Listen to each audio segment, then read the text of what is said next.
이제 그 출애굽 이스라엘 백성들을 출애굽할 때 지도자가 누구였습니까? 모세. 모세에서부터 시작해가지고 여호수아가 가나안 정복 전쟁까지 하고 그 다음에 다윗 왕에 대한 그 증거까지 좀 살펴보겠습니다. 아까 그 힉소스 왕조일 때 이스라엘 백성들이 노예가 됐죠. 그렇게 됐는데 힉소스 왕조는 17왕조로 맞춰져요. 그러니까 결국 뭐예요? 상부 이집트에 있던 테베 왕국, 이집트 본토 사람들이 올라가서 어디를 물리친 거예요? 힉소스 왕조를 쫓아냈겠죠. 그리고 이집트 전체를 통일한 왕이 아흐모세입니다. 뭐 아모세라고도 하고 아흐모세라고 하는 이 파라오에 의해서 18왕조가 시작이 됩니다. 자, 모세가 언제 출생했죠? 주전 1526년에 출생했습니다. 자, 그럼 모세가 출생할 당시에 파라오가 누구죠?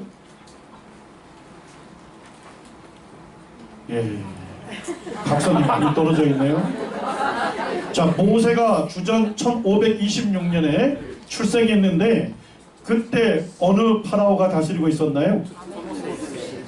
이렇게 하시면 좋아요.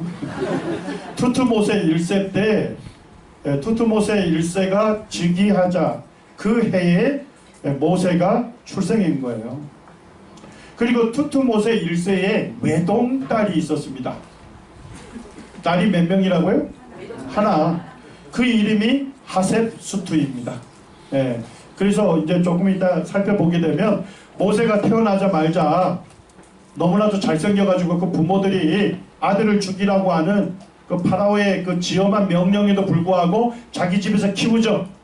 그러다가 이제 울음소리가 나고 이니까 더 이상 못 키우게 돼서 나일강으로 보내잖아요. 그때 누굴 만납니까?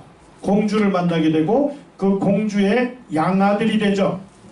그때 그 공주가 역사에서는 하셉수투라고 얘기합니다. 그리고 이제 투트모세 1세가 외동딸 한 명만 남기고 죽어요. 그러니까 딸이 파라오가 될 수 없잖아요. 그래서 후궁의 아들이 투트모세 2세입니다. 그래서 투트모세 2세하고 자기 딸 하셉수투하고 결혼을 시켜요. 그러니까 하셉수투가 왕비가 된 거죠. 자, 그런데 그 사이에 또 뭐가 없어요? 자식이 없었어요. 자식 없이 투트모세 2세가 죽습니다. 자, 그때 이제 하셉수투가 투트모세 3세 후궁의 소실을 파라오로 세우고 자기가 파라오가 돼가지고 통치를 합니다. 하셉수투가. 자, 그러니까 모세는 뭐가 될 수 있는 위치에 있었어요. 파라오가 될 수 있는 위치에 있었어요. 모세가. 근데 그러면 그 모세가 누구하고 가장 그 관계가 경쟁 관계였을까요? 투트모세 3세하고. 그래서 이때에 뭐예요? 모세가 자기 백성을 구원하려고 했다가 사람을 죽이죠? 그것 때문에 그 파라오가 죽이려고 하잖아요. 그래서 미디안 강렬은 쫓겨나갑니까? 쫓겨나가서 40년을 보내죠. 그 다음에 투트모세 3세가 죽었을 때 그것을 알고서 모세가 돌아오죠. 그리고 출애굽이 일어납니다. 그러니까 결국 출애굽은 BC 1446년인데 어느 왕 때입니까? 아메노테 2세 때. 그때 출애굽이 있었던 거예요. 자, 이제 힉소스 이방 통치자를 몰아내고 18왕조를 세웠죠. 자, 그래서 보니까 하부 이집트에 힉소스 왕조를 물리쳤는데 거기에 보니까 뭐예요? 같은 셈족 사람 누구들이 있는 거예요? 이스라엘 사람들 남아 있었잖아요. 맞아요? 자, 셈족 사람들 때문에 이집트 본토 사람들이 굉장한 핍박을 당했잖아요. 자, 그런데 거기 힉소스 사람들을 물러내고 보니까 이스라엘 사람들이 남아있죠. 같은 셈족이라. 그래서 어떻게 해요? 이집트의 파라오가 핍박을 하죠. 그래서 뭐예요? 히브리 산파들에게 남자아이는 다 죽이라고 명령을 하죠. 아마도 18왕조를 열었던 아흐모세나 아메노텍 1세가 이와 같은 명령을 했을 것으로 봅니다. 자, 그 다음에 이제 더 지나가면 출애굽기 7장 7절에 이집트의 모든 사람에게 뭘 죽이래요? 이번에는 남자아이를 죽이라는 명령을 내립니다. 자, 그런데 뭐예요? 모세의 형이 누구죠? 아론, 3살 많죠? 근데 형은 죽음의 이업이 없었잖아요. 자, 그런데 모세가 출생했을 땐 죽음의 이업이 있었죠. 자, 그런 거 보면 모세가 출생했을 때 파라오가 누구였죠? 투투모세 1세가 즉위하잖아요. 맞습니까? 그래서 이집트의 모든 사람에게 남자아이를 죽이라고 명령한 파라오는 누구일 것이다? 투투모세 1세였을 것이다. 이렇게 추정할 수 있는 겁니다. 자, 이 투투모세 이제 1세가 외동딸 하셉스투를 낳고 이제 자기의 아들이 없었기 때문에 후궁의 소생인 투투모세 2세와 결혼을 하게 되고, 결혼했는데도 아이 없이 남편이 죽게 되는 거죠. 자, 그렇다면 하셉스투에게 양자가 있었죠. 누구예요? 모세. 그 모세가 파라오가 될 수 있었던 위치에 있었던 것입니다. 조선일보에 봤더니까 하세스트 여왕의 미라가 발견이 됐다고 이렇게 하고, 하세스트는 여자인데도 불구하고 남장을 했고요, 가짜 수염을 붙이고 섭정을 22년간 했답니다. 그리고 하세스트가 살아있을 때 여기에 거대한 산 밑에다가, 돌산 밑에다가 큰 신전을 지었죠. 장제전이라고 신전을 짓고, 그 다음에 이제 자기를 여기다 새겨놨어요. 그런 것들을 남겨놨습니다. 이 하세스트 여왕이 건설한 연회장에 그 자신이 이제 하세스트 이름이 새겨져 있는 그 조각이 있죠. 그 벽화. 거기다 보면 남장 수염을 붙이고 남장 행세를 했습니다. 우리 히브리서 11장 24절에서 26절까지 같이 한번 읽겠습니다. 시작. 믿음으로 모세는 장성하여 바로의 공주의 아들이라 칭함받기를 거절하고 도리어 하나님의 백성과 함께 고난받기를 잠시 죄악의 낙을 누리는 것보다 더 좋아하고 그리스도를 위하여 받는 수모를 애굽의 모든 보화보다 더 큰 재물로 여겼으니 이는 상 주심을 바라봅니다. 모세가 파라오가 될 수 있는 가장 근접한 위치에 있었습니다. 그런데도 모세는 어떻게 했습니까? 파라오의 공주의 아들이라 불리는 것을 거절했다, 이렇게 되어 있습니다. 거절했다는 거예요. 이게 아마도 그를 양자로 삼은 하세스투는 누굴 왕으로 세우려고 했을까요? 모세를 세우려고 했던 것 같아요. 그런데 모세는 그와 같은 칭함받기를 거절하고 무엇을 선택합니까? 하나님의 백성과 함께 고난받기를 믿음으로 선택합니다. 26절에 보니까 모세에게는 뭐가 이미 다 주어졌어요. 애굽의 모든 보화가 그에게 주어졌습니다. 그런데 그것보다도 그리스도를 위하여 받는 수모를 뭘로 여겼습니까? 더 큰 재물로 여겼습니다. 그는 애굽의 왕자였고 애굽의 파라오가 될 수 있는 가장 근접한 위치에 있었죠. 애굽의 보화가 그의 것이었습니다. 그런데 그는 그것보다도 하나님의 백성과 함께 고난받고 그리스도를 위하여 받는 그 수모를 더 큰 재물로 여겼습니다. 자, 그 이유는 무엇입니까? 무엇 때문에 그럴 수 있었어요? 하나님께서는 상 주시는 분이심을 바라본 것입니다. 하나님께서 믿음으로 순종한 사람들에게 상을 주시겠다 약속하셨죠. 근데 그 상급을 보고 하나님 앞에 충성하는 것은 이기적이라고 하는데 그렇지 않습니다. 하나님 신실하신 분이죠. 우리가 믿음으로 행하고 믿음으로 선택한 일에 대해서 하나님은 충분한 보상, 충분한 상급을 약속하셨어요. 맞습니까? 예수 그리스도 이 땅에 오실 때 주님과 함께 주님이 세우시는 이 주님의 왕국에 주님과 더불어 함께 다스릴 권세를 누리게 될 거예요. 네. 모세는 그것을 바라봤습니다. 네. 이 땅의 안락함, 부요함, 명예, 그것을 주목한 것이 아니었습니다. 그는 모세는 하나님의 백성, 자기 백성이 고난받는 것을 보고 그들과 함께 고난받기를 원했고, 이것이 바로 그리스도를 위하여 받는 수모라고 여겼습니다.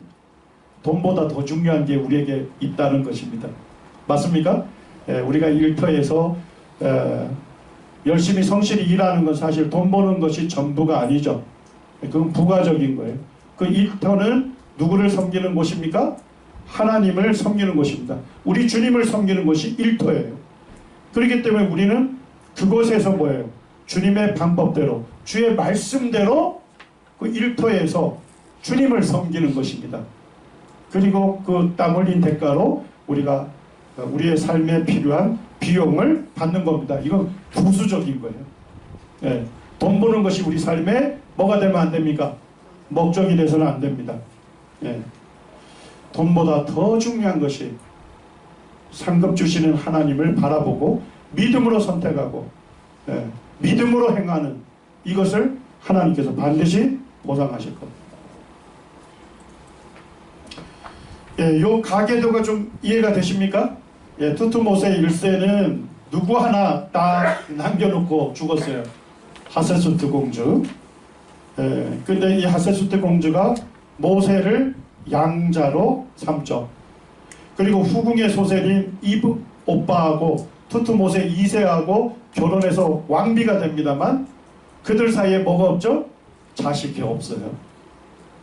그래서 모세가 사실은 파라오가 될 수 있는 가장 근접한 위치에 있었죠. 모세가 될 수 없었고 투투모세 3세가 후궁의 소실로 파라오가 되는 겁니다. 이런 관계가 형성이 된 거죠. 그래서 이제 역사적인 연대를 보게 되면 모세가 언제 출생했죠? BC 1526년에 투투모세 1세가 즉위할 때 출생을 하죠. 그리고 하셉수트의 양자가 되죠. 그리고 뭐예요? 자기 백성을 구원하려고 사람을 죽이죠. 이제 누구에게 쫓기는 신세가 됐습니까? 투투모세 3세에서 쫓기는 신세가 돼서 미디안 강야에서 보내게 되죠. 그리고 출애굽기 2장 23절에 보니까 여러 해 후에 애굽 왕은 뭐 했고요? 죽었다는 소식을 듣고 이제 돌아오죠. 자, 그 죽은 왕이 누구예요? 투투모세 3세죠.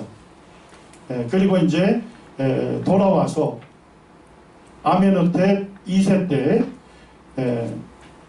BC 1446년에 모세 나이 80세가 됐을 때 출애굽을 하게 되는 것입니다. 자, 그럼 우리 요소 꼭 하나 기억해 보시죠.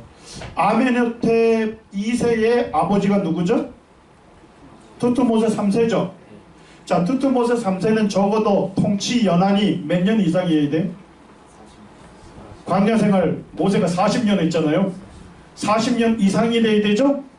이게 굉장히 중요한 포인트가 됩니다.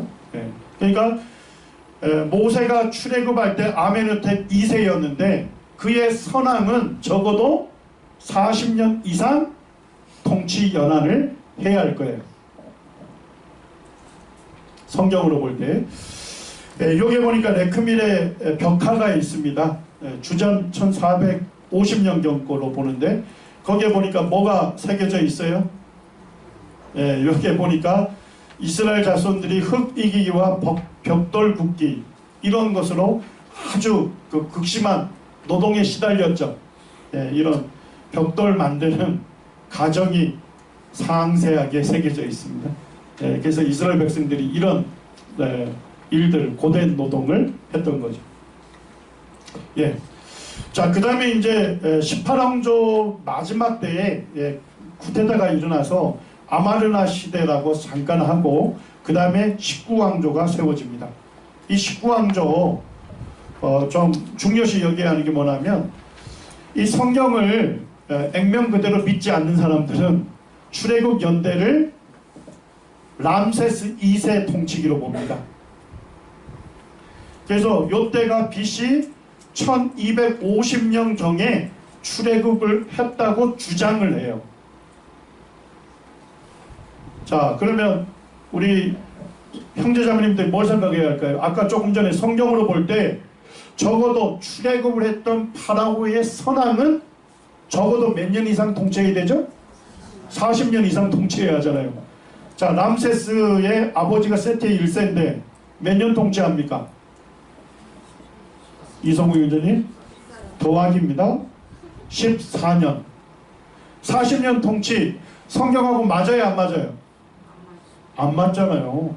선왕이 적어도 40년 이상 통치해야 하는데 통치 기간이 14년밖에 안 돼요. 그러니까 성경으로 볼 때 이 연도는 뭐다? 잘못된 출애굽 연대 추정입니다. 일단 우리가 볼 때는 뭐예요? 성경과 안 맞으면 잘못된 거죠? 이게 제일 중요해요.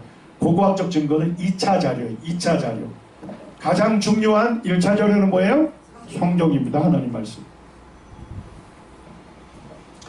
자, 그 다음에 두 번째 한번 생각해 보시죠. 이 BC 1250년이 안 맞는 이유.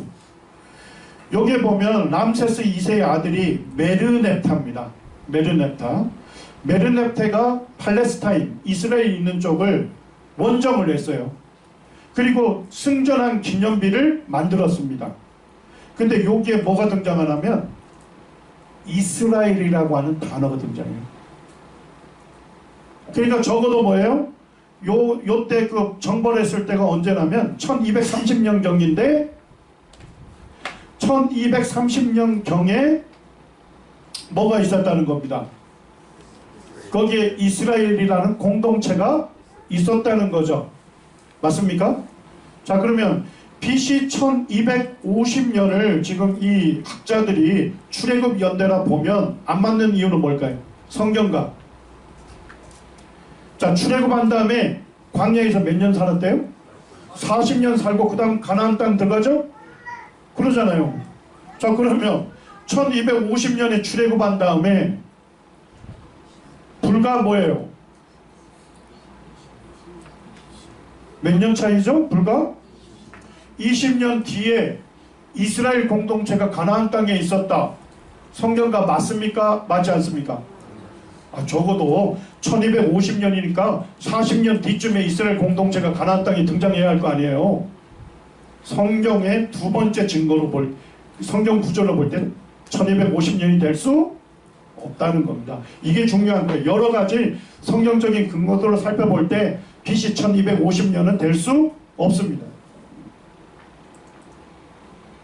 여기에 보면 지금 메르넵타 석비가 글자가 다 판독이 됐어요. 이 이집트 문자는 상형 문자죠. 요게 이스라엘입니다. 이스라엘. 요게 이제 이 이집트 상형 문자 뭐랄까요? 알파벳입니다. 이스라엘. 이게 정확하게 써져 있다. 자, 출애굽을 언제 했을까? 지금 이제 학자들이 말하는 건 두 가지 연대설이 있습니다. 제가 아까 말씀드렸지만 성경에 나와 있는 건 몇 년도라고요? BC 1446년 성경적인 견해입니다. 자, 이거를 어떻게 계산할 수 있었죠? 무슨 구절에 근거해서? 열왕기상 6장 1절입니다. 근데 한 구절이 더 있어요. 자, 우리 찾아보시죠. 사사기 11장 26절입니다.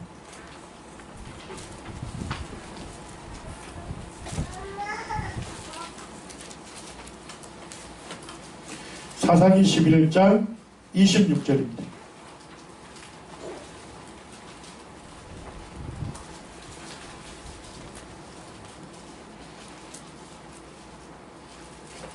자, 26절, 27절 같이 읽겠습니다. 시작. 이스라엘이 헤스본과 그 마을들과 아로엘과 그 마을들과 아르논 강가에 있는 모든 성읍에 거주한 지 300년이었거늘 그동안에 너희가 어찌하여 도로 찾지 아니하였느냐. 내가 내게 죄를 짓지 아니하였거늘 내가 나를 쳐서 내게 악을 행하고자 하는도다. 원하건대 심판하시는 여호와께서 오늘 이스라엘 자손과 암몬 자손 사이에 판결하시옵소서 하였으나.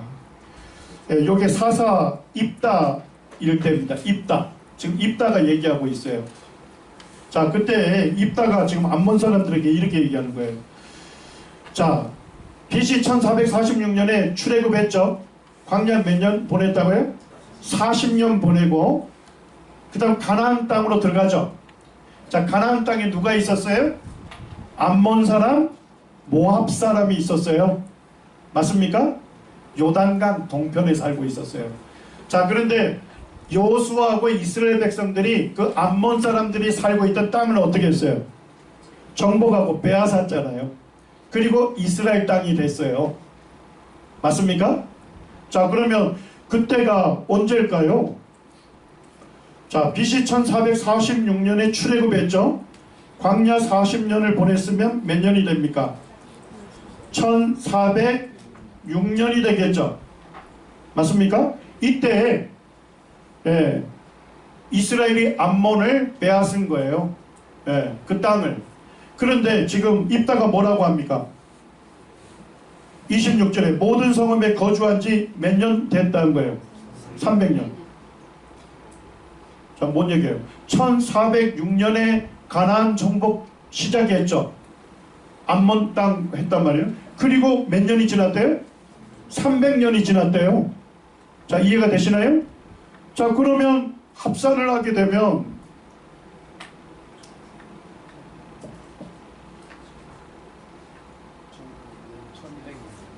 예. 자, 그 입다가 저 하나를 말씀 안 드렸네. 입다가 활동했을 때가 BC 언제라고요? 1100년입니다. 자, 그리고 가나안 정복할 때 에돔 땅을 빼앗은 지 몇 년이 됐대요? 300년. 자, 그럼 합치면 가나안 정복이 언제쯤이었었다는 거예요? BC 1400년경이었다는 거죠? 맞습니까? 자, 그러면 이 연대 자체가 뭘 지지해주고 있어요? 광야생활 40년 계산해야 하잖아요. 그럼 출애굽 연대는 언제였을 거다? BC 1446년경이었을 거다. 누가 하나 더 지지해 줍니까? 사사기 11장 26절입니다. 그러니까 한 구절이 아니고 몇 구절이다? 두 구절입니다. 이게 굉장히 중요해요. 자, 그 다음에 이제 후기 연대설을 주장하는 사람들이 있어요. 그거는 람세스 2세 때 BC 1250년경에 출애굽했을 거다. 자, 그 근거가 뭘까요?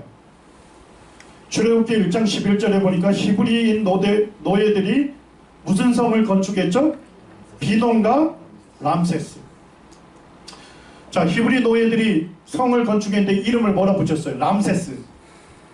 자, 그렇다면 아마도 그 당시 파라오의 이름을 붙이지 않았을까? 그런다면 그 파라오가 누구일 것이다? 람세스 2세였을 것이다. 이런 주장을 하는 겁니다. 자, 이들의 주장은 좀 이해가 되시죠? 예. 자, 두 개 중에 어떤 견해가 맞을까 하는 거예요. 자, 지금 이제 BC 1446년이라는 성경적인 견해가 있고 BC 1250년이다 하는 후기 연대설이 있어요. 자, BC 1446년이라는 것은 확정적으로 누가 지지해주죠? 성경에서 두 구절로 지지해주고 있죠. 자, 그런데 히브리인 노예들이 건설한 람세스가 아마도 람세스 2세 파라오의 이름을 붙였을 것이다 하는 건데, 이거는 사실은 뭐예요? 명시적인 지지를 받지는 않는 거죠.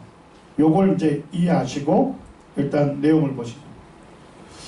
자, 이 사람들이 BC 1250년을 주장하는 이유가 네 가지를 들고 있습니다. 제가 정리해 보니까 첫째 뭐냐면 넬슨 글록이라고 하는 그 고고학자가 있었어요. 이 고고학자가 자, 가나안 정복을 할 때 이스라엘 요단강 동편을 먼저 정복합니까? 서편 먼저 정복합니까? 동편. 예, 거기에 보니까 모압, 자, 에돔, 모압 이렇게 있잖아요. 그쪽을 먼저 정복해요.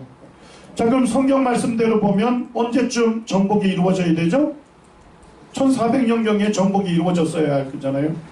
그런데 이제 넬슨 글록이라고 하는 고고학자가 자기가 발굴해 보니까 BC 1300년까지 요단 동편 고원지대에 뭐가 없었대요? 사람이 살지 않았대요. 이해가 되시나요? 자, 그러면 넬슨 글록이 뭐 얘기하는 거예요? 아니, 성경에서 BC 1400년경에 요단 동편에 거기에 있는 모압 사람 에돔 지역을 정복했다고 하는데, 고고학 발굴해 보니까 그때는 누구도 없었어요. 사람도 살지 않았던 시대인데 어떻게 그걸 정복했다는 것은 잘못된 얘기다, 이렇게 된 거예요. 그러니까 이 넬슨 글록이라는 사람이 사실은 성경을 부정해 버린 거예요. 이 사람의 견해를 제일 많이 받아들여요. 그러니까 가나안 정복을 할 때 모압 지경, 에돔 지경에는 사람이 살지도 않았는데 그 도시들을 정복했다고 하는 성경 말씀은 그건 잘못된 거다, 이렇게 얘기하고 있는 거예요. 그래서 뭐가 될 수 없는 거예요? BC 1400이 될 수 없고, 그 후에 1300년 이후에 사람이 살던 게 나타났다는 거예요. 그러니까 뭐 했을 거다? BC 1250년에 출애굽했고, 광야 40년 빼면 언제쯤이에요? 1210년쯤. 그때 아마 가나안 정복을 했으니까 고고학하고 이게 맞을 거다, 이 연대가 나온 겁니다. 이게 제일 중요한 거예요. 그 다음에 이제 아마 국고성 비돔이나 람셋이 람세스 2세 시대에 건축이 됐을 거다. 그렇다면 결국 람세스 2세 통치기간인 BC 1250년경에 출애굽했을 거다, 이렇게 주장을 하죠. 자, 세 번째 주장입니다. BC 13세기, 쉽게 하면 BC 1250년 얘기하는 거예요. 50년에 가나안 도시와 성읍들의 대규모의 뭐가 있었대요? 파괴와 약탈이 강범위하게 진행되었다는 고고학적 증거가 있다. 자, 이건 뭐 얘기하는 거예요?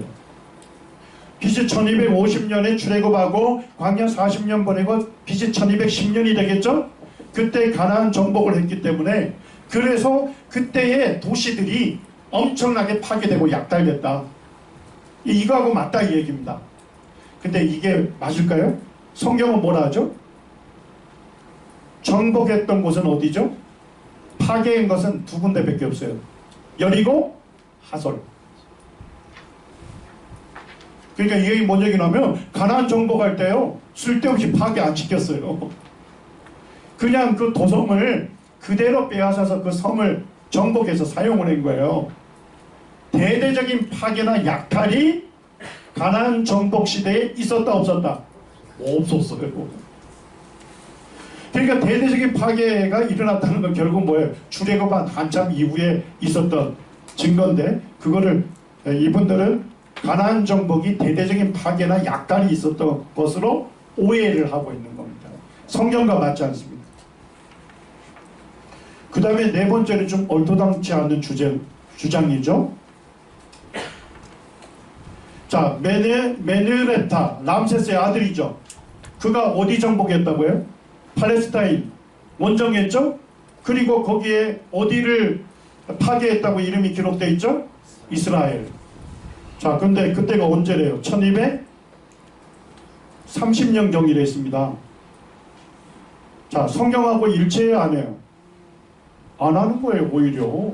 네. 근데 이분들은 이걸 주장하고 있어요. 이 네 가지입니다. 자, 이 후계 연대설의 문제점을 좀 보겠습니다. 우리 형제자매님들이 이제 혹 성경과 세계사 이게 세미나를 듣고 관심이 있어가지고 이제 책방에 가서 책 뒤지면 꼭 뭘 확인해 보시라고요? 이 저자가 출애굽 연대를 성경대로 BC 1446년으로 믿는 건지, 아니면 인간적인 주장인 BC 1250년으로 받아들이는지, 그걸 확인하고 책을 사시라고요. 자, 왜 제가 이 문제점을 빼곡하게 다루는 이유는 이미 다 얘기했습니다. 첫째, 후기 연대설이 뭐하고 조화를 이루지 않는다고요? 성경요. 적어도 뭐예요? 출애굽 당시의 파라오의 선왕은 몇 년 이상 통치해야 한다고요? 40년 이상 해야 하는데 후기 연대설은 세티 1세가 14년밖에 안 돼요. 네, 성경과 조화를 이룰 수 없습니다. 자, 그 다음에 중요한 거는 두 번째입니다.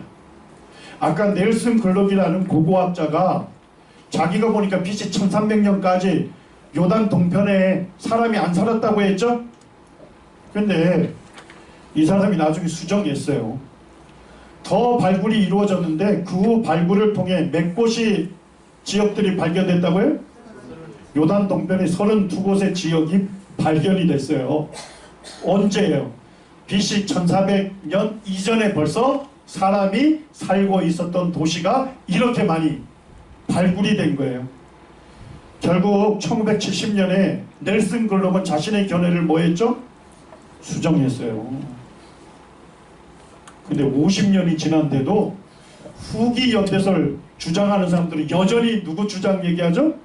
수정한, 예전에 잘못된, 수정하기 전에 잘못된 그 견해를 그대로 그 기초에서 1250년을 주장하고 있는 겁니다. 자, 그 다음에 이제 도시 람세스에 대한 고고학적 발굴이 일어났는데 이 지역을 피람세스라고 합니다. 오늘날 이 피라는 말은 지방이라는 뜻이에요. 람세스 지방.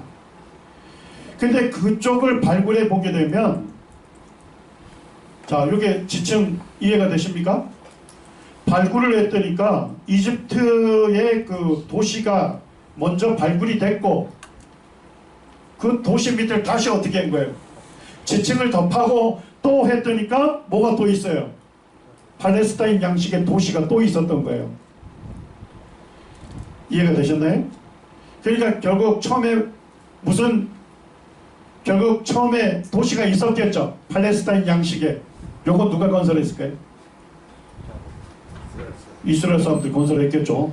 자, 그 위에 또 뭐가 세워졌어요? 이집트 양식의 도시가 건설되어 있었던 거예요. 그러니까 이미 뭐예요? 람세스 지역에 이미 뭐예요? 중앙저축, 그러니까 출애굽 연대하고 맞아떨어지는 팔레스타인 도시가 람세스 지역에 이미 있었다는 겁니다.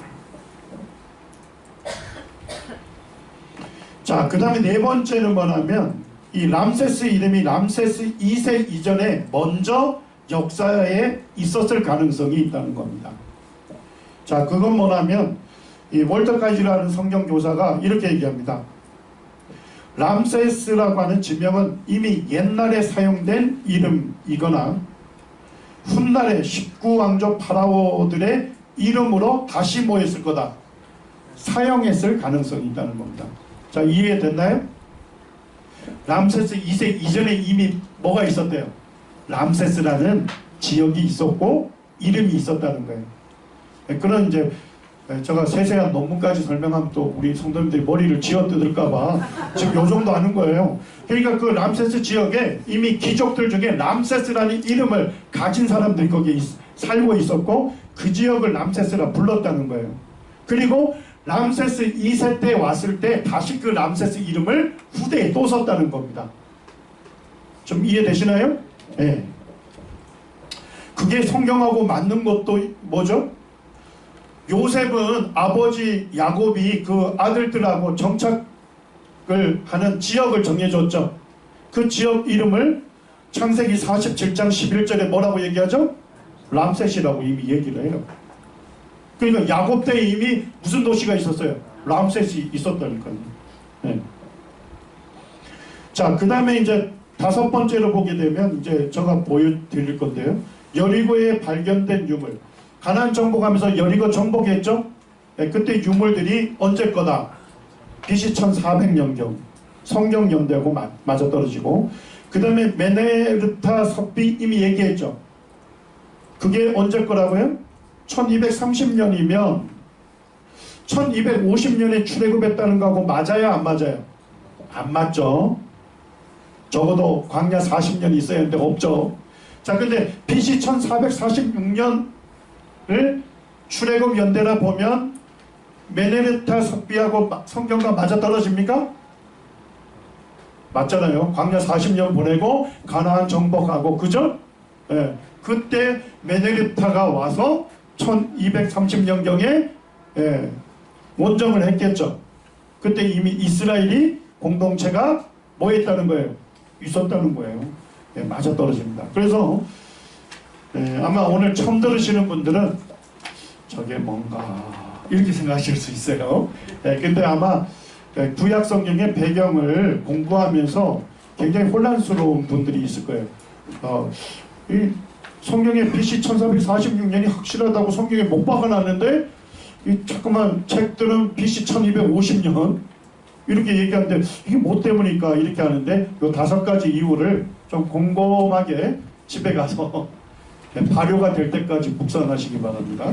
그러면 좀 이 후기 연대설이 이런 문제를 갖고 있구나, 성경 그대로 믿는 것이 맞구나, 이렇게 아실 거예요. 여기에 보면 여리고를 이제 여호수아가 정복했잖아요. 이스라엘 백성들이. 그때 이제 여리고를 발굴을 했는데 참 재밌는 거예요. 고고학자들이요 전부 다 그리스도인이 아닙니다. 특별히 이스라엘에서 고고학 활동한 데서 전부 다 크리스찬들이 아니에요. 그러니까 여리고를 발굴한 사람이 크게 세 분이 있어요. 존 가르스탕이라고 하는 고고학자, 이 사람 예수 그리스도 믿는 분이에요. 그 다음에 이제 2분이 더 있었어요. 근데 뭐예요? 하나님 안 믿는 사람은 어떤 식으로 증명해 가려고 노력할까요? 성경이 잘못됐다는 것을 밝히려고 노력했겠죠. 그렇기 때문에 엉뚱한 보고서를 많이 내요. 브레안 우드가 최종적으로 여리고 발굴을 한 사람입니다. 이분은 고고학자이면서 독특하게도 독일 분성학 전공이에요. 독일을 보고서 어느 시대인지 그런 것들을 연구하는 학자인데, 여리고성에 봤더니까 그 독일들이 이런 청색과 붉은색이 교차하는 이런 무늬들이 많은데, 이것들은 언제쯤 짧게 사용했대요? 주전 1400년쯤에 짧은 기간 동안만 사용됐던 토기들이다. 자, 그러니까 결국 뭐예요? 여리고 정복은 언제쯤 있었대요? BC 1400년경에 있었다는 겁니다. 성경 연대하고 맞아 들어가나요? 예. 자, 메네르타 비문 자체가 뭐예요? 언제가 아니다고 확실하게 얘기하죠? BC 1250년은 절대 될 수 없다. 자, 그렇다면 뭐하고 맞아들어요? BC 1446년 출애굽 연대와 맞아들어가는 겁니다. 여기 보면 혹시 구약의 성경 배경을 공부하기 원하시는 분들은 이 유진 메릴이라고 하는 성경학자가 쓴 현대인을 위한 구약개론이 있습니다. 이분들은 성경이 영감된 하나님 말씀으로 그대로 믿고 지금도 이런 저작 활동을 하고 있어요. 강추입니다. 강추. 안전하고 좋은 책입니다. 거기에서도 이렇게 얘기합니다. 성경의 진술은 다양하고 복잡한 이슈들을 제시하지만 이러한 이슈들은 모두 출애굽이 BC 1446년경에 있었음을 보여준다. 고고학적 자료는 초기 연대설이나 후기 연대설을 지지하는 자들로 하여금 자신의 입장을 절대적 도구마로 제시할 만큼 뒷받침하고 있다. 자, 뭔 얘기예요? BC 1446년을 주장하는 사람들도 고고학적 그 근거를 제시하고 있고, BC 1250년을 주장하는 사람들도 나름대로 고고학적 자료를 제시하고 있다는 거예요. 그러나 성경의 진술, 이게 제일 중요하겠죠? 성경의 진술과 다양한 고고학적 발견을 잘 결합해보면 뭐가 강력하게 지지를 받는다? 초기 연대 설이 아니고 BC 1446년에 성경에서 출애굽했다는 것이 강력하게 지지하는 것으로 보인다. 이렇게 말씀하고 있습니다.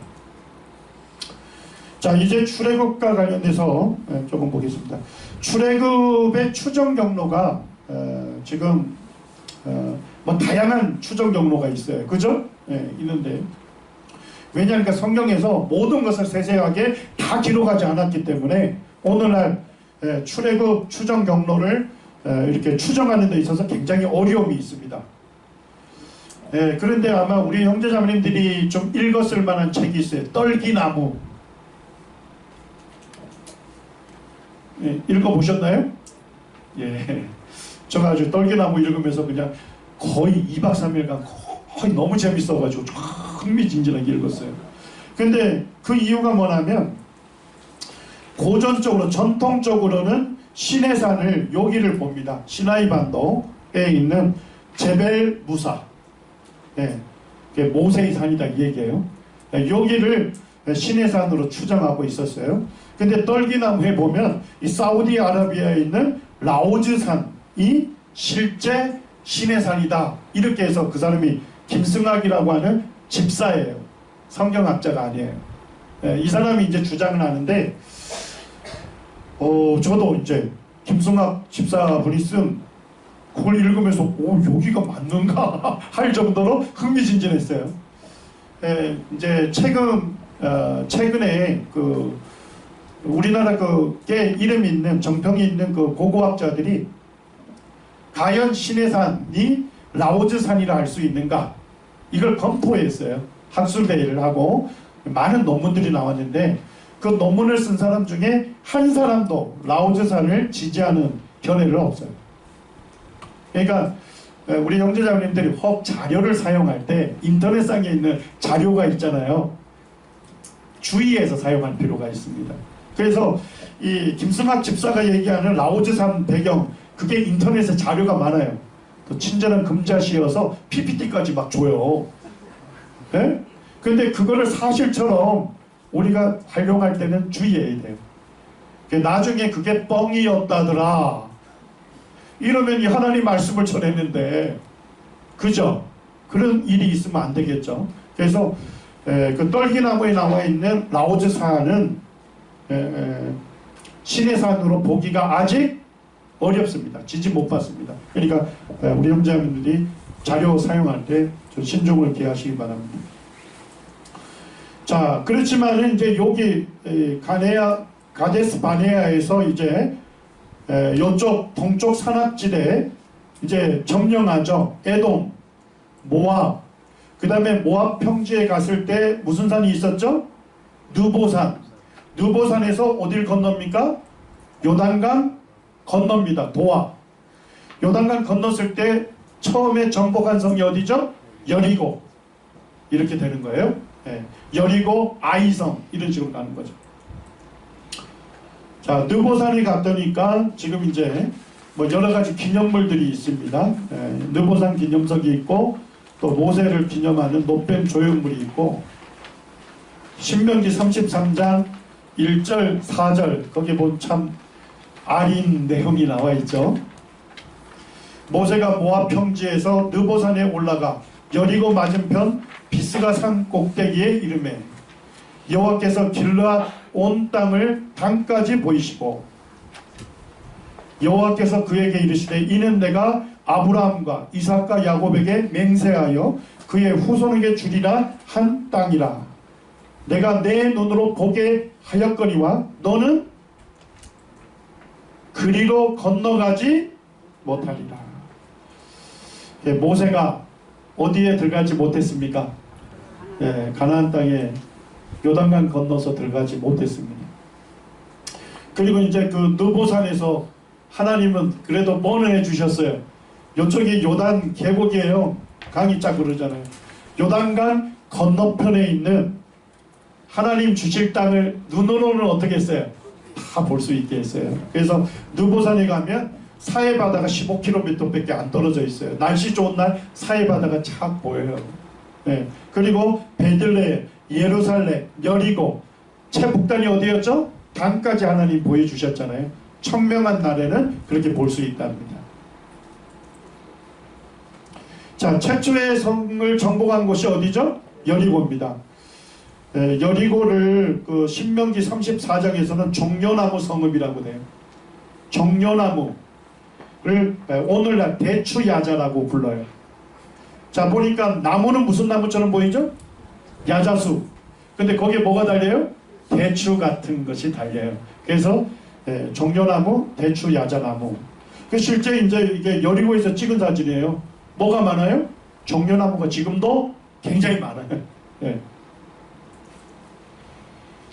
자, 그래서 이 모압 평지를 건너게 될 때 그때가 무슨 시기였죠? 네, 모맥 거두리 시기였어요. 밀과 보리 추수 시기. 그때는 요단강이 어떻대요?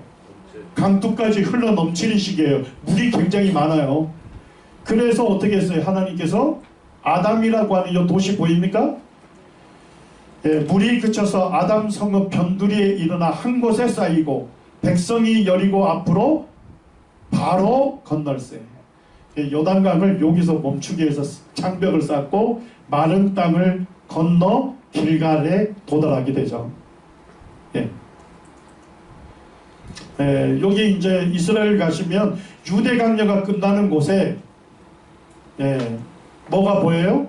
여리고 성읍이 지금도 있습니다. 여리고에 물이 풍부해요. 거기에 샘이 많기 때문에 도시가 형성될 수 있었어요. 여기가 바로 여호수아와 이스라엘 백성들이 정복했던 여리고성입니다. 자, 여리고성에 갔을 때 여리고의 성문이 어떻게 됐어요? 굳게 닫혔죠. 그래서 바로 정복 못한 거예요. 그래서 하나님께서 그 성을 정복하는 전략을 주셨죠. 어떻게 하랍니까?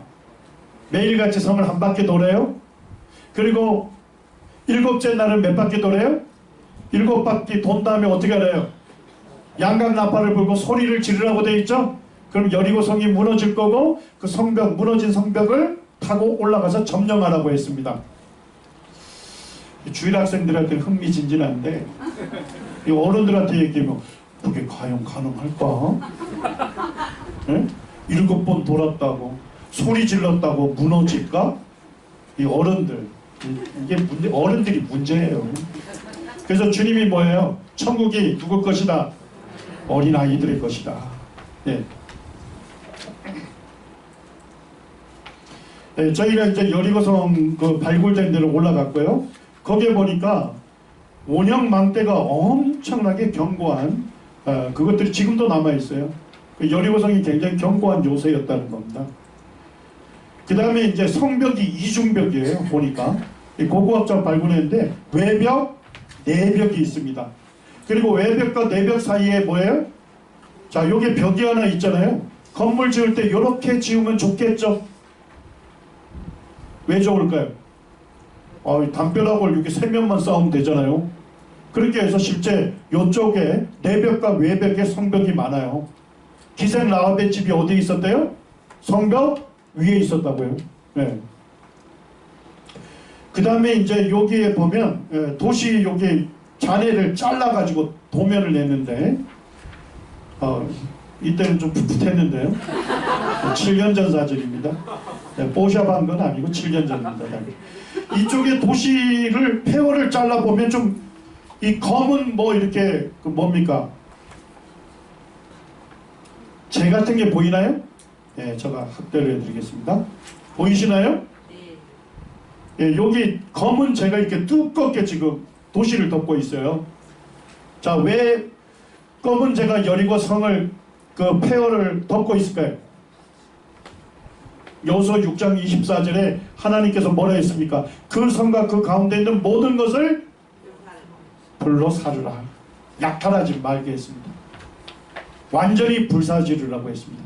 그래서 이 도시 폐허에 아주 두꺼운 재가 지금도 눈으로 확인이 가능한 거예요. 자, 그 다음에 그때 존 가르스탕이 찍었던 사진입니다. 이게 뭘까요? 곡식을 저장하는 용기예요. 옛날에 고대에는요, 곡식을 밀 보리 수확하면 큰 용기에다가 저장을 했어요. 자, 근데 그 바깥이 뭐가 잔뜩 두껍게 있어요. 그름, 재들이 있고요. 그걸 하니까 요게 밀 보리예요. 어디까지 있어요? 아구까지 차 있습니다. 여리고 점령할 시기가 무슨 시기라고요? 추수 시기, 몸에 거두는 시기였습니다. 그렇기 때문에 밀을 수확해서 여기 가득히 채워져 있는 게 고고학자들이 그대로 발굴해낸 거예요, 이거를. 그래서 사진을 찍어 놓은 겁니다. 자, 그리고 이 여리고에 갔을 때 자, 완전히 포위해서 에워쌌죠. 자, 얼마 기간 동안 포위했죠? 일주일. 포위 기간이 길었으면 어떻게 됐을까요? 성내 사람들에 의해서 양식이 다 동이 났겠죠. 포위가 7일밖에 안 했어요. 짧은 기간. 그래서 이 곡식들이 그대로 아구까지 남아있은 거예요. 이런 것들을 고고학자들이 성경과 그대로 보여주고 있는 거예요. 그 다음에 아까 브라이언 우드라는 고고학자가 이때 파괴된 지층의 토기들이 BC 1400년 전 짧은 기간 사용됐던 토기들이었다는 걸 보여주고 있습니다. 이 고고학자들의 보고서입니다. 그래서 이 보고서의 내용 자체가 뭐하고 완전히 일치해요? 성경 기록과 완전히 일치합니다. 자, 그리고 여호수아 6장 26절에 하나님 뭐라 하셨어요? 이 여리고 성을 건축하는 자는 여호와 앞에서 저주를 받을 것이다. 그러니까 여호수아 이스라엘 백성들에 의해서 여리고 성이 파괴됐죠.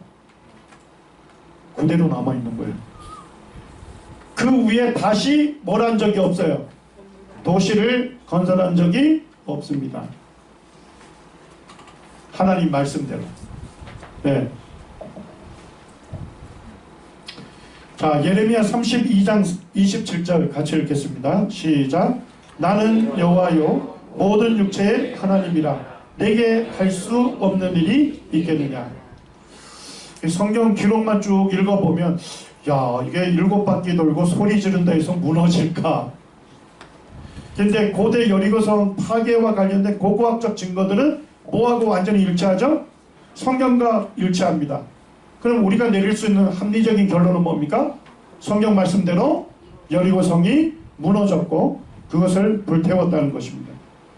하나님 뭐라 하십니까? 내게 할 수 없는 일이 있겠느냐. 영어 성경에 보니까 내가 너무 하기 힘든 일이 있겠느냐. 전능자이신 우리 주님께서 하기에 너무 힘든 일이 있겠습니까?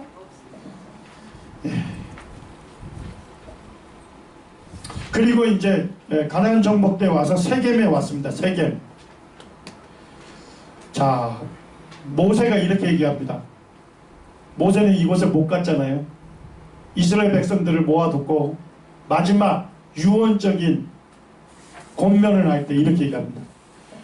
내가 오늘 복과 저주를 너희 앞에 두나니 너희가 만일 내가 오늘 너희에게 명하는 너희의 하나님 여호와의 명령을 들으면 복이 될 것이요 너희가 만일 여호와의 명령을 듣지 아니하고 본래 알지 못하던 다른 신들을 따르면 뭐를 받는다고요? 저주를 받으리라. 내 하나님 여호와께서 내가 가서 차지할 땅으로 너를 인도하여 들이실 때 너는 그리심산에서 뭘 선포하고요? 축복을 선포하고 에발산에서요? 저주를 선포하라. 하나님께서 모세를 통해서 이스라엘 백성에게 말했습니다. 자, 이곳입니다. 여기가 그리심산입니다. 여기가 에발산입니다. 그리고 여기에 세겜 주민들이 살고 있었어요. 자, 그리심산에서 뭘 선포하라고요? 축복. 에발산에서요? 저주. 왜 에발산에서 저주를 선포하는지 아시겠죠? 거기 나무가 없잖아요. 거기는 황폐한 땅입니다. 우리가 하나님의 말씀을 불순종한다는 건 황폐한 삶을 자초하는 겁니다. 자, 그렇지만 그리심산은 뭐가 풍성하게 있어요? 나무들이 거기에 잘 자라고 있어요. 그곳에 42개의 샘물이 있답니다. 그래서 이 그리심산은 생명력 있는 산이에요. 하나님 말씀을 순종하게 되면 그 삶이 뭡니까? 생명력 있는 축복이 넘치는 삶입니다. 그렇게 하라고 했는데 실제 여호수아가 이스라엘 백성들을 데리고 와서 그렇게 합니다. 이게 고대 세겜 성벽이 있는데 거기에 보면 돌의 크기가 다 달라요. 만약에 후대에 쌓았다면 돌의 크기가 어땠을까요? 다 점으로 해서 일정하게 쌓았겠죠. 이제 고고학자들이 이것이 아주 고대의 성벽이다, 그것을 재현해놨습니다. 여호수아도 모세처럼 죽음을 직감하고 이스라엘 백성들을 전부 다시 세겜으로 모읍니다. 그러면서 여호수아가 유언적인 권면을 하죠. 너희가 섬길 자를 오늘 택하라. 오직 나와 내 집은 누구를 섬기겠노라? 여호와를 섬기겠노라 하니 백성이 대답하여 이르되 우리가 결단코 여호와를 버리고 다른 신들을 섬기기를 하지 아니하오리니. 그러니까 여호수아가 이렇게 합니다. 여호수아가 큰 돌을 가져다가 보라, 이 돌이 우리에게 증거가 되리니 이는 여호와께서 우리에게 하신 모든 말씀을 이 돌이 뭐했다? 들었음이니라. 그런즉 너희의 하나님을 부인하지 못하도록 이 돌이 증거가 되리라 하고. 거기 그리심산과 에발산에 갔더니까 거기에 뭐가 있어요? 성소터가 있고 큰 돌이 있어요. 얼마나 큰지 아시겠죠? 네. 우리 송영길 형제님이 야이어 보이죠? 그 돌 옆에서는. 그래서 이 돌을 낫제바, 언약의 돌이라고 합니다. 증거의 돌. 이 큰 돌을 세우고 여호수아가 이 돌이 너희들이 약속한 것을 다 들었다. 이 돌이 증거를 할 것이다. 그런데 참 안타깝게도 이스라엘 백성들은 여호수아와 여호수아 뒤에 생존한 장로들은 자기들이 하나님 행하신 놀라운 일들을 경험한 세대죠. 맞습니까? 그들은 하나님을 알았던 세대예요. 그런데 참으로 불행하게도 그 후에 일어난 다른 세대는 여호와를 알지 못하며 여호와께서 이스라엘을 위하여 행하신 일도 알지 못하였다. 오늘날 이것이 우리 남원 서문교회에도 큰 교훈이 되어야 하는 거예요. 우리 부모님들은 뭐예요? 세상살이 즐길 거 다 즐기다가 그저 이 세상 삶이 허망하다는 걸 깨닫고 살아계신 하나님을 듣고서 예수 그리스도가 십자가에서 날 위해 죽으셨다는 놀라운 복음을 듣고서 어떻게 했어요? 우리가 드라마틱하게 변화를 입었잖아요. 맞습니까?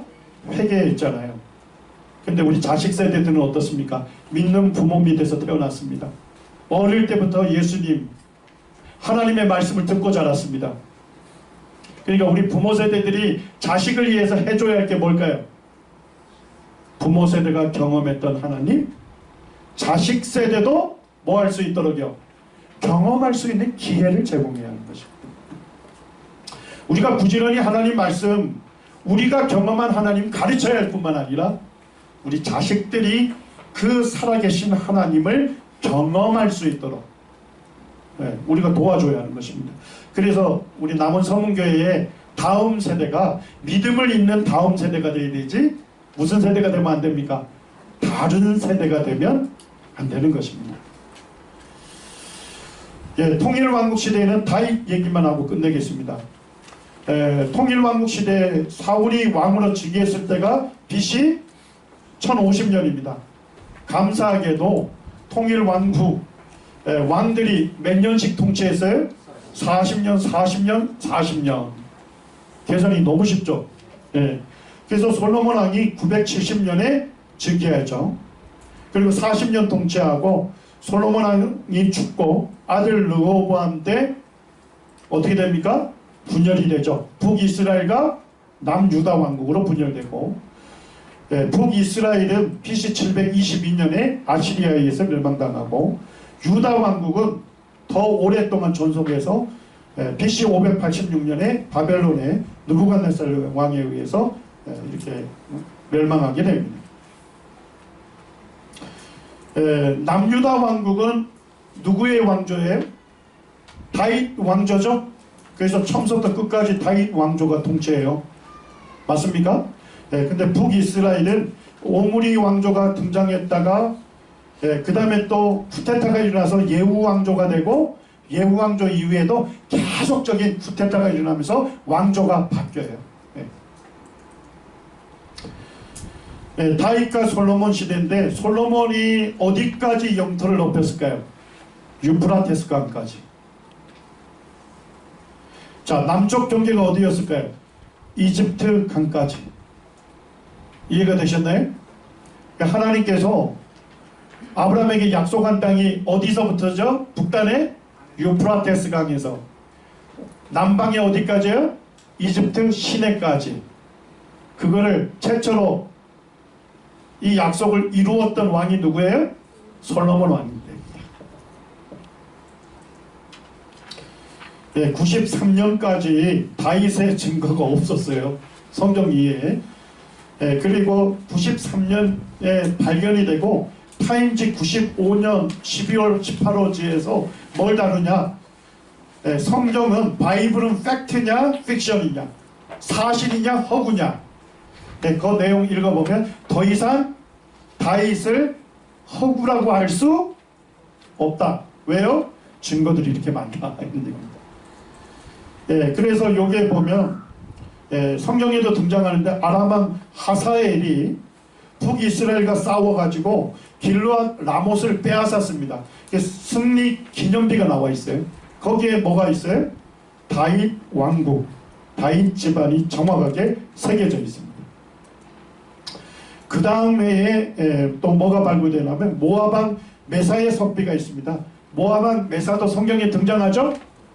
그리고 뭐죠? 이스라엘 왕에게 조공을 바쳤어요.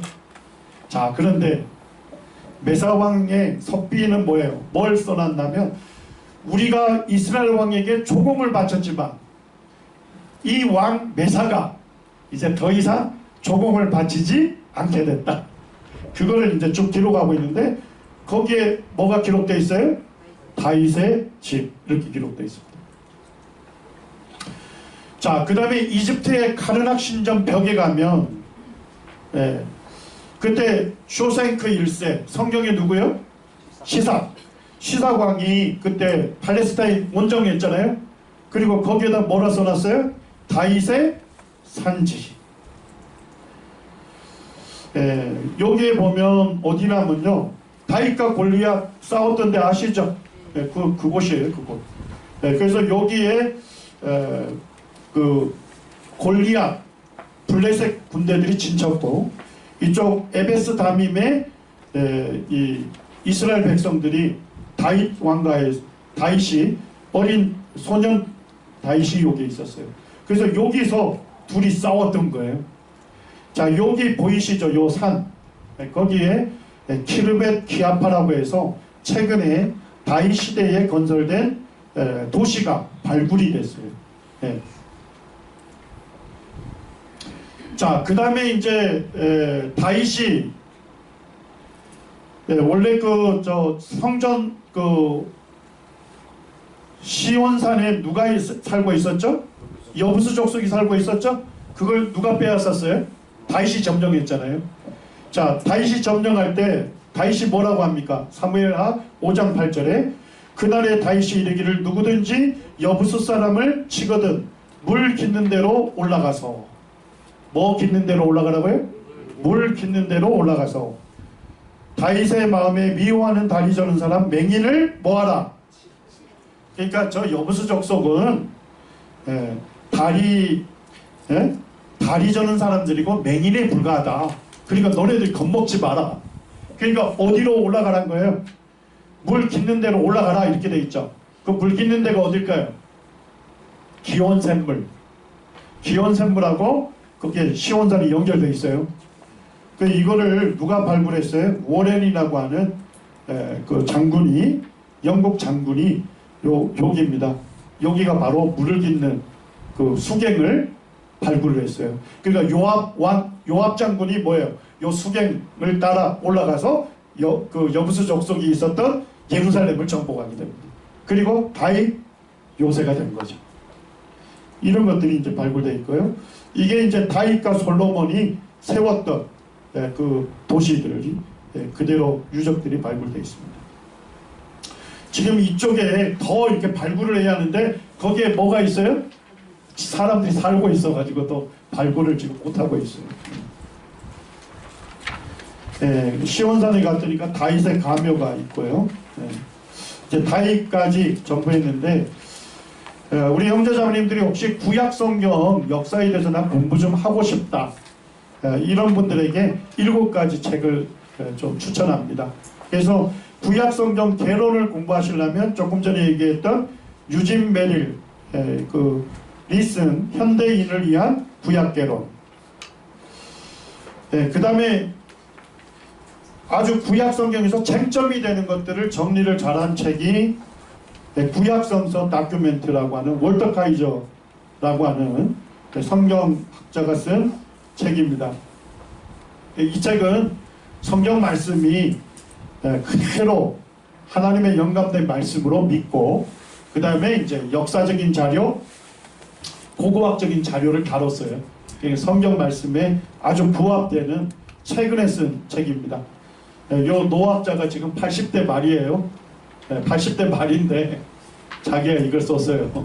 쓰면서 그러면서도 80대 말인데도 뭐 하냐면, 내가 살아생전에 주님 다시 오시는 것을 나는 볼 소망이 있습니다.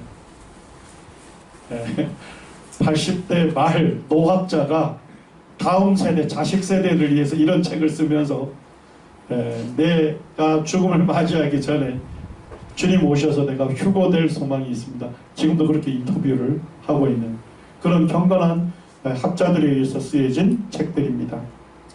그 다음에 나는 이스라엘에 대해서 한 권으로 쫙 보고 싶다 그러시면 월터 카이저가 쓴 이스라엘의 역사 이렇게 사시면 좋습니다.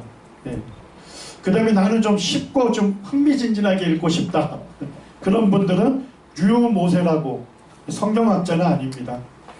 류 모세라는 분이 역사 드라마로 읽는 성경, 구약이 3권입니다. 3권인데 이거는 그냥 쭉쭉 읽혀져요. 그러니까 나는 좀 쉽게 좀 읽고 싶다. 그럼 류 모세의 3권을 사시기 바랍니다. 수고들 하셨습니다.